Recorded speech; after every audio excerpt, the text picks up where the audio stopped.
Good morning everyone, I am Sweety Singh Rajput. Welcome back to my YouTube channel. आज है 6 October 2023, daily current affair by SSR. So guys, आज का जो session है बहुत ज्यादा इंटरेस्टिंग रहेगा, तो प्लीज आप लोग वीडियो के लास्ट तक जरूर बने रहिएगा। अगर वीडियो आपको अच्छी लगती है तो आपको वीडियो को लाइक एंड सब्सक्राइब करना है चैनल को जल्दी से।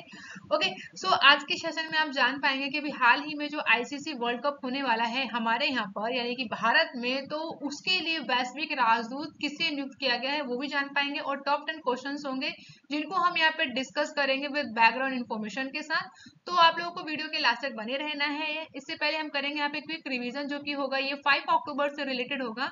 वीडियो के लास्ट में मैं आप लोगों से क्वेश्चन भी पूछती हूँ। तो चलिए स्टार्ट करते हैं सेशन। और आप लोगों को पता ही है कि लास्ट वीडियो में हम लोग डिस्कस करेंगे जीके डोज। तो जीके डोज आप लोगों के लिए बहुत ज्यादा जरूरी है, क्योंकि किसी भी एग्जाम में के लिए जो है एक नंबर यहाँ से आपका पक्का हो जाएगा। तो चलिए स्टार्ट करते हैं सेशन। आप सभी को कमेंट बॉक्स में लिखना है जय हिंद जय भारत। और यहाँ हम करेंगे सबसे पहले क्विक रिवीजन। फर्स्ट क्वेश्चन है, विश्व प्राकृतिक दिवस कब मनाया गया? तो 3 अक्टूबर को जो है हर साल विश्व प्राकृतिक दिवस के रूप में मनाया जाता है। वहीं बीआरओ के नए चीफ कौन बने हैं? तो रघु श्रीनिवासन को अभी हाल ही में बीआरओ के नए चीफ बनाए गए हैं।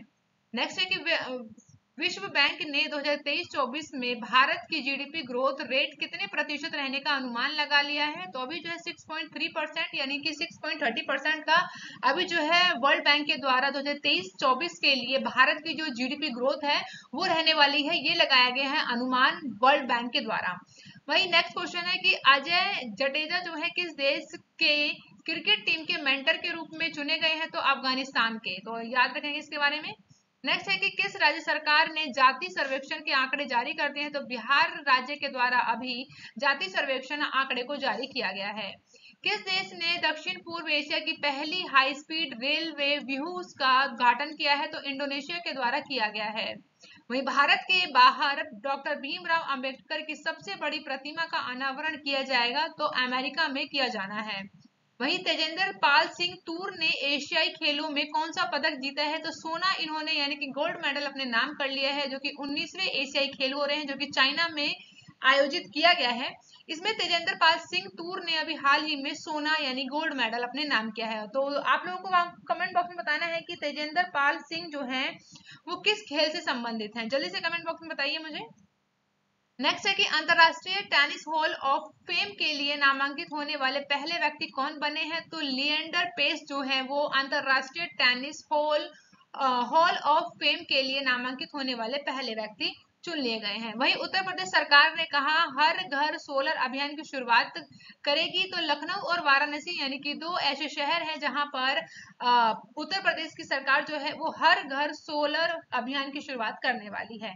यहाँ हमने किया है क्विक रिवीजन। अब तो चलिए बढ़ते हैं आगे की ओर। आज का सेशन यहाँ से हम स्टार्ट करेंगे। आज है 6 October 2023, daily current affair by SSR. First question आप सभी के सामने है, अभी हाल ही में विश्व पुरुष कल्याण दिवस कब मनाया गया है? यानी कि वर्ल्ड एनिमल वेलफेयर डे जो है कब मनाया जाता है हर साल? तो याद रखेंगे 4 अक्टूबर का दिन होता है, जिस दिन पूरे विश्व में जो है विश्व पशु कल्याण दिवस मनाया जाता है, ताकि पशुओं को जिस तरीके से पशुओं के साथ हम लोग का व्यवहार होता है, क्योंकि अब तो जो है इंसान ही जो है बोल सकते हैं कि पशु जैसा व्यवहार करते हैं। और पशुओं के साथ तो आए दिन आप लोग देखते होंगे सड़कों के ऊपर कि कितना गंदा व्यवहार किया जाता है। तो इसी के लिए जो है पूरे विश्व में वर्ल्ड एनिमल वेलफेयर डे के रूप में मनाया जाता है, ताकि लोगों को जागरूक किया जा सके। ठीक है, तो चलिए यहाँ पे एक बार हम बैकग्राउंड इन्फॉर्मेशन को समझेंगे। तो आपको याद रखना है कि विश्व पशु दिवस जो है विश्व पशु कल्याण दिवस के रूप में भी जाना जाता है, जो कि हर साल जो है 4 अक्टूबर को ही मनाया जाता है। ये एक वैश्विक पहल है जहां पर बोल सकते हैं कि पूरी दुनिया भर के जितने भी पशु प्रेमी हैं उनको एकजुट करती है, साथ ही उनको जागरूकता बढ़ाया जाता है जानवरों की भलाई के लिए कैसे काम करना है और क्या हमारी जिम्मेदारी है, और उस भावना को कैसे ज्यादा से ज्यादा लोगों में बढ़ाया जाए, इसके ऊपर काम किया जाता है। वही इस साल की थीम की बात करें तो थीम याद रखेंगे ग्रेट और स्मॉल लव दैम ऑल। ये क्या है, इस साल की थीम है। और आपको याद रखना है कि ये जो दिन है इस दिन की शुरुआत किसके द्वारा द्वारा किया गया था? तो एक प्रमुख लेखक और प्रकाशक है जिनका नाम है हेनरिक जिमरमैन, जिन्होंने 1925 में इसकी शुरुआत की थी। तो इम्पोर्टेंट है ये डे क्योंकि ये जो है वर्ल्ड एनिमल डे के रूप में भी जाना जाता है। तो आप लोगों को के भी घर में कोई ना कोई पालतू जानवर होगा, तो आप लोग भी कितना प्रेम करते हैं अपने जानवरों से। और याद रखना है कि आपको किसी भी पशु को किसी तरीके से हार्म नहीं पहुंचाना है। अगर कोई पहुंचाता भी है, आपके सामने कभी देखा हो आपने, तो उसे प्लीज आप जाके समझाइएगा और उसे ऐसा ना करने की सलाह भी दीजिएगा। ओके, बढ़ते हैं आगे, जो कि सेकंड क्वेश्चन है। हाल ही में पीएम स्वनिधि योजना के ने जो है कितने लाख स्ट्रीट वेंडर्स को कवर करने का लक्ष्य हासिल कर लिया है? इंपॉर्टेंट क्वेश्चन है क्योंकि अभी हाल ही में इसकी शुरुआत की गई थी और इसमें जो है स्ट्रीट वेंडर्स को कवर कर लिया है। तो कितने हैं? तो यहाँ याद रखेंगे क्योंकि यहाँ पे 40, तो ऑप्शन ए बिल्कुल करेक्ट है। यानी कि 40% तक बोल सकते हैं कि 40 लाख स्ट्रीट वेंडर्स को कवर करने का लक्ष्य रखा था, जो कि पीएम स्वनिधि योजना के तहत है और इसे कवर भी कर लिया गया है, ये याद रखेंगे। नेक्स्ट क्वेश्चन है थर्ड। अभी हाल ही में एशियाई खेल 2023 में अनु रानी ने महिलाओं के जैवलिन थ्रो में कौन सा पदक जीता है? तो जिनकी इमेज आप देख पा रहे हैं यहाँ पे, इनका नाम है अनु रानी और इन्होंने अभी हाल ही में गोल्ड मेडल अपने नाम किया है, जो कि 19वें एशियाई खेल का आयोजन हो रहा है, चल रहा है। इसमें महिलाओं के जैवलिन थ्रो में अनु रानी ने गोल्ड मेडल अपने नाम किया है। तो याद रखेंगे यहाँ पे ऑप्शन ए बिल्कुल सही है, सही है, यानी कि गोल्ड मेडल जीतने वाली अनु रानी जो कि महिलाओं के जैवलिन थ्रो में पहली महिला बन गई हैं। तो अनु जो कि भारत की अनु रानी जो कि हांगजो में एशियाई खेल 2023 में महिलाओं के जैवलिन थ्रो में 69.92 मीटर के थ्रो के साथ इन्होंने गोल्ड मेडल पर अपना कब्जा बनाया। वहीं एशियाई खेलों के इतिहास में जैवलिन थ्रो में गोल्ड मेडल जीतने वाली पहली भारतीय महिला भी बन गई है। अगर आप लोगों को जानना हो कि जो अनु रानी ने जो गोल्ड मेडल अभी अपने नाम किया है वो भारत का जो है 15वां स्वर्ण पदक है। तो इम्पोर्टेंट है, याद रखेंगे अनु रानी को, क्योंकि इन्होंने जो है भारत के लिए गोल्ड मेडल लेके आई है, किसमें? जैवलिन थ्रो में, और ऐसा करने वाली है पहली भारतीय महिला है। नेक्स्ट क्वेश्चन है फोर्थ, तो चलिए बढ़ते हैं आगे। हाल ही में भारत और किस देश के बीच जो है संयुक्त अभ्यास संप्रीति 11 मेघालय में शुरू हुआ है? तो इंपॉर्टेंट क्वेश्चन है। तो भारत और किस देश के बीच में होता है? तो याद रखेंगे बांग्लादेश के बीच में, ऑप्शन डी बिल्कुल करेक्ट है।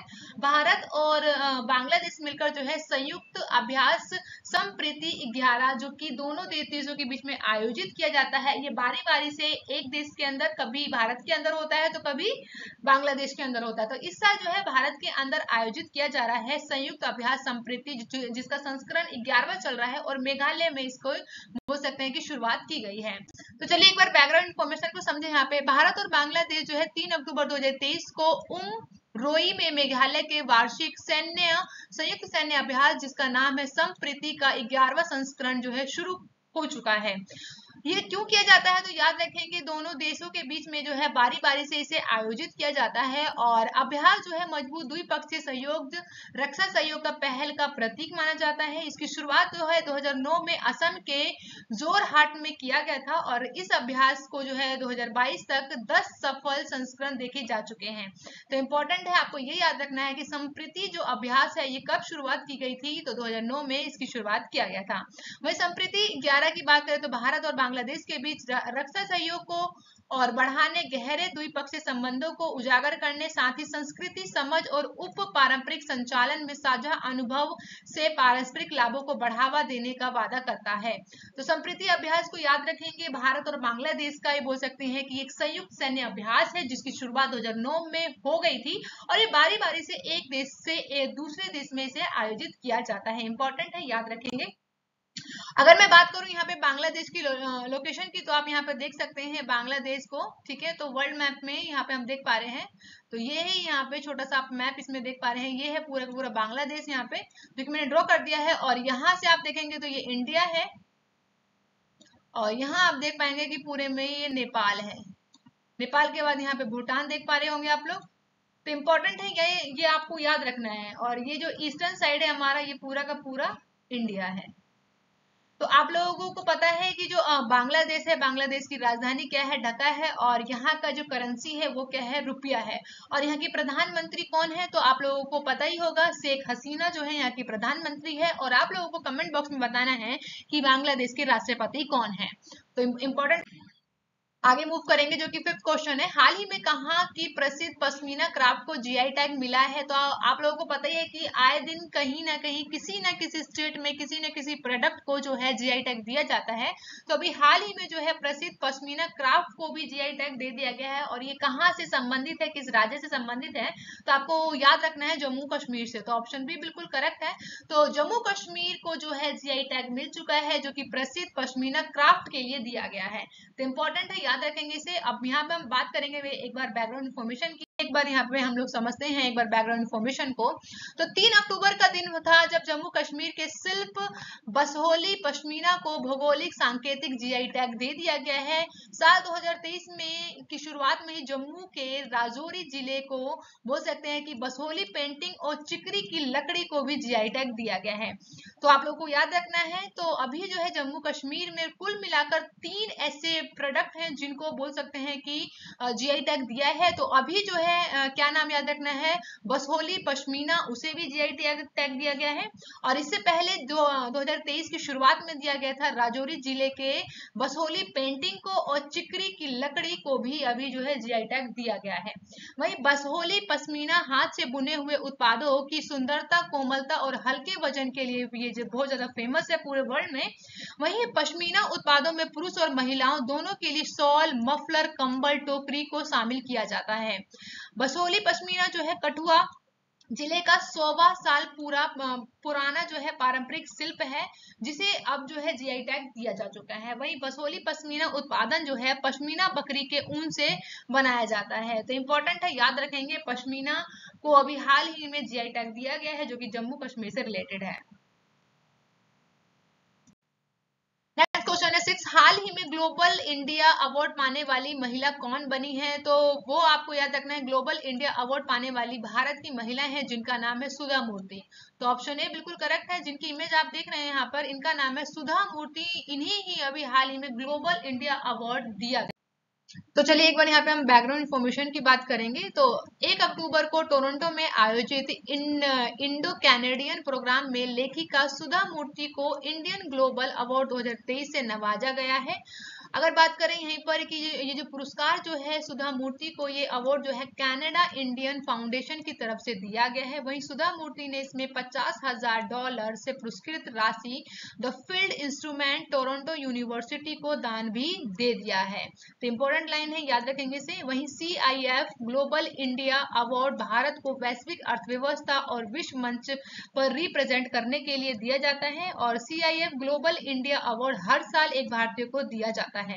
तो इस साल जो है सुधा मूर्ति को दिया गया है इंडिया ग्लोबल अवार्ड। तो इंपॉर्टेंट है, याद रखेंगे इसे। नेक्स्ट क्वेश्चन है 7, हाल ही में ICC ने ODI विश्व कप के लिए किसे वैश्विक राजदूत नियुक्त किया है। तो आप लोग इमेज देख के समझ चुके होंगे अब तक। तो यानी कि सचिन तेंदुलकर को। ऑप्शन सी बिल्कुल करेक्ट है यहाँ पे। तो सचिन तेंदुलकर जो कि ICC ने जो है अभी ODI विश्व कप हमारे यहाँ पे होने वाले हैं भारत में, तो उसके लिए वैश्विक राजदूत के रूप में सचिन तेंदुलकर को चुन लिया गया है। यहाँ बैकग्राउंड इन्फॉर्मेशन की बात करें तो अंतरराष्ट्रीय क्रिकेट परिषद ने जो है भारत के दिग्गज और भारत रत्न सचिन तेंदुलकर को पुरुष क्रिकेट विश्व कप 2023 के लिए ग्लोबल एम्बेसडर के रूप में नामांकित किया है। अगर इनकी बात करें तो 2003 में वनडे वर्ल्ड कप में इन्होंने 11 मैचों में 670 रन बनाने का रिकॉर्ड कायम किया। वहीं अहमदाबाद में नरेंद्र मोदी स्टेडियम में ICC पुरुष क्रिकेट विश्व कप टूर्नामेंट के उद्घाटन की भी घोषणा करेंगे। तो ये इंपॉर्टेंट है, ये आप लोगों को याद रखना है, बेसिक है। कोई डाउट हो तो आप मुझे। चलते हैं आगे बढ़ते हैं, जो कि नेक्स्ट क्वेश्चन है 8, हाल ही में किसी केमिस्ट्री के नोबेल पुरस्कार के लिए नहीं चुना गया है। तो इंपॉर्टेंट क्वेश्चन है, क्योंकि यहाँ पे जो ऑप्शन है आप लोगों को लगेगा कि किसे नहीं चुना गया है। तो याद रखेंगे ऑप्शन डी, यानी कि फ्रांसिस क्राउन्स जो है इनको नहीं चुना गया है। तो जो यहाँ पे आप लोग फर्स्ट यहाँ पे देख रहे हैं, ए और बी एंड सी जो आप लोग देख रहे हैं, ये तीनों है। इन तीनों की ही इमेज यहाँ पे आप लोग देख पा रहे हैं। तो इनका नाम है मोगोजी बावेडी, लुइस ब्रूस और एलेक्सी एक्मोय। तो इन तीनों के ही आप लोगों के नाम बताए हैं मैंने। तो इन्हीं को ही अभी केमिस्ट्री के नोबेल पुरस्कार के लिए चुना गया है। यहीं पे हम बैकग्राउंड इंफॉर्मेशन की बात करेंगे तो 4 अक्टूबर को केमिस्ट्री में 2023 का नोबेल प्राइज माउगी बावेडी, लुइस ब्रूस और अलेक्सी एक्imoव को मिला है। ये तीनों के तीनों क्या है, अमेरिकी मूल के केमिस्ट्री बोल सकते हैं कि केमिस्ट हैं। और अमेरिकी केमिस्ट को क्वांटम डॉट्स की खोज के लिए इन्हें डेवलपमेंट के लिए नोबेल प्राइज दिया जा रहा है। तो ये भी याद रखना है कि इन्हें जो है अवार्ड जो दिया जा रहा है केमिस्ट्री में किस खोज के लिए दिया जा रहा है, तो याद रखेंगे क्वांटम डॉट्स के लिए इन्हें ये अवार्ड से नवाजा जा रहा है। वहीं पे अगर बात करूं अगर नेक्स्ट पॉइंट की, तो क्वांटम डॉट जो है कई एलईडी लैंप की लाइट जैसे कि बोल सकते हैं यहाँ पर अगर कि जो कि पार्टिकल्स होते हैं उनको वो जोड़ती है, जिनकी बारीकी काम करने से आसानी होती है। वहीं लिक्विड तकनीक के जरिए जो है क्वांटम डॉट्स का इस्तेमाल जो है कंप्यूटर की स्क्रीन, टीवी बनाने के लिए भी किया जाता है। वही क्वांटम डॉट्स जो होते हैं एलईडी की मदद से डॉक्टर आसानी से बोल सकते हैं कि ट्यूमर टिश्यू को भी देख पाते हैं। तो ये बहुत बड़ी खोज है, बहुत बड़ी उपलब्धि इन लोगों के बोल सकते हैं कि हासिल की गई है। इसीलिए जो है नोबेल प्राइज इन्हें दिया जा रहा है, माउंगी बावेडी को, लुइस को और एलेक्सी को। तो इम्पोर्टेंट नाम है इस साल के, तो याद रखेंगे इन्हें। वही भारतीय केमिस्ट विक्रमन बोल सकते हैं कि विक्रमन रामाकृष्णन 2009 में केमिस्ट्री के लिए नोबेल प्राइज दिया गया था। और इस अवार्ड की जो शुरुआत की बात करें तो 1901 में नोबेल प्राइज की शुरुआत की गई थी। और जो वैज्ञानिक है जिनका नाम है अल्फ्रेड बर्नहोल्ड, नोबेल पुरस्कार इन्हीं के नाम पर दिया जाता है। तो इम्पोर्टेंट है, आप लोगों को ये भी याद रखना है। साथ ही साथ अगर आप लोगों ने अब तक नहीं जाना है कि नोबेल पुरस्कार जो है कितने बोल सकते हैं कि कितने क्षेत्रों में दिया जाता है, तो आपको याद रखना है कि जो नोबेल प्राइज है ये पूरे के पूरे 6 फील्ड में दिया जाता है। कौन कौन से में, तो मेडिसिन के क्षेत्र में दिया जाता है, साथ ही ये फिजिक्स के क्षेत्र में दिया जाता है, केमिस्ट्री के फील्ड में, और लिटरेचर, इकोनॉमिक और पीस के फील्ड में दिया जाता है। और साथ ही साथ ये भी याद रखेंगे जो इकोनॉमी के फील्ड में जो दिया जाता है बोल सकते हैं कि नोबेल प्राइज, वो कब से दिया गया, तो ये स्टार्टिंग से नहीं दिया जाता था, 1968 से इसकी शुरुआत की गई थी। तो ये आपको याद रखना है, ठीक है। साथ ही साथ आप इसमें ये याद रख सकते हैं कि सबसे कम उम्र में बोल सकते हैं कि सबसे कम उम्र में नोबेल प्राइज पाने वाली कौन है, तो इनका नाम है मलाला यूसुफ, जो कि 17 वर्ष की आयु में इन्हें ये नोबेल पुरस्कार से नवाजा गया था। तो इनका नाम भी याद रखेंगे यहाँ पे। अब बढ़ते हैं आगे की ओर, जो कि 9th क्वेश्चन है। हाल ही में किस राज्य सरकार ने न्यायिक सेवाओं में ईडब्ल्यूएस के लिए 10% आरक्षण की घोषणा की है? तो ये इमेज देख के तो क्लियर होगा यहाँ पे, क्योंकि ये सीएम है कहाँ के, बिहार के, तो ऑप्शन सी बिल्कुल करेक्ट है। तो आप लोगों को पता ही होगा कि अभी हाल ही में बिहार में जो है बोल सकते हैं कि जातीय जनगणना भी कराया गया है। वहीं पर अभी न्यायिक सेवाओं में ईडब्ल्यूएस के लिए भी 10% का आरक्षण देने की बात कही गई है बिहार राज्य सरकार के द्वारा। नेक्स्ट क्वेश्चन है 10th। हाल ही में किसने जो है राइडर कप बोल सकते हैं कि 2023 का जीता है? तो राइडर कप जो है ये जीता गया है यूरोप के द्वारा, यानी ऑप्शन बी बिल्कुल करेक्ट है। और राइडर कप जो 2023 का जीता गया है यूरोप के द्वारा, ये तो आप लोगों को पता चल गया। और ये किस फील्ड में दिया जाता है, किस खेल से संबंधित है, ये याद रखेंगे। फील्ड तो खेल का है, लेकिन किस खेल से संबंधित है, तो याद रखेंगे गोल्फ में। तो याद रखेंगे यहाँ पे हम राइडर कप जो है ये टूर्नामेंट है, और एक जिसे दिया जाता है गोल्फ टूर्नामेंट में दिया जाता है, जो कि अक्टूबर 2023 का 44वें राइडर कप का आयोजन इटली में किया गया है। और इसका फाइनल जो है रोम के गाइडोनिया में स्थित मार्क सिमोन गोल्फ क्लब में खेला गया था। वही फाइनल में यूरोपीय टीम ने अमेरिका की टीम को हराकर इस खिताब को अपने नाम किया है। साथ ही साथ यूरोपीय टीम ने जो ये इस साल का जो जीता है बोल सकते हैं खिताब, तो ये 14वां राइडर कप उनका है। राइडर कप जो है यूरोप और संयुक्त राज्य अमेरिका के टीमों के बीच एक द्विवार्षिक पुरुष बोल सकते हैं कि गोल्फ प्रतियोगिता है, और ये जो है हर साल 2 बार इसे आयोजित किया जाता है। वहीं इस कप की शुरुआत की बात करें तो 1927 में यानी 1927 में इसकी शुरुआत की गई थी, और 2025 में ये टूर्नामेंट जो है संयुक्त राज्य अमेरिका में आयोजित किया जाएगा। तो इम्पोर्टेंट है, ये याद रखेंगे राइडर कप के बारे में। आई थिंक आप लोगों को कोई डाउट नहीं होगा। अब बात करते हैं यहाँ पे जीके डोज की। जो आप लोग की डोज है आज वो 3rd डोज मिलने वाली है आप लोगों को। तो संविधान की प्रस्तावना में हमारे देश को जो है क्या नाम दिया गया है? तो याद है आप लोगों को पता ही होगा, भारत और इंडिया जो है हमारे जो संविधान की जो प्रस्तावना है, प्रिम्बल है, उसमें हमारे देश का नाम क्या रखा गया है, भारत और इंडिया दिया गया है। वही भारत में जो है चंदन की लकड़ी के लिए प्रसिद्ध राज्य कौन से हैं, तो कर्नाटक है और तमिलनाडु। दो ऐसे राज्य हैं जो कि चंदन की लकड़ी के लिए फेमस है।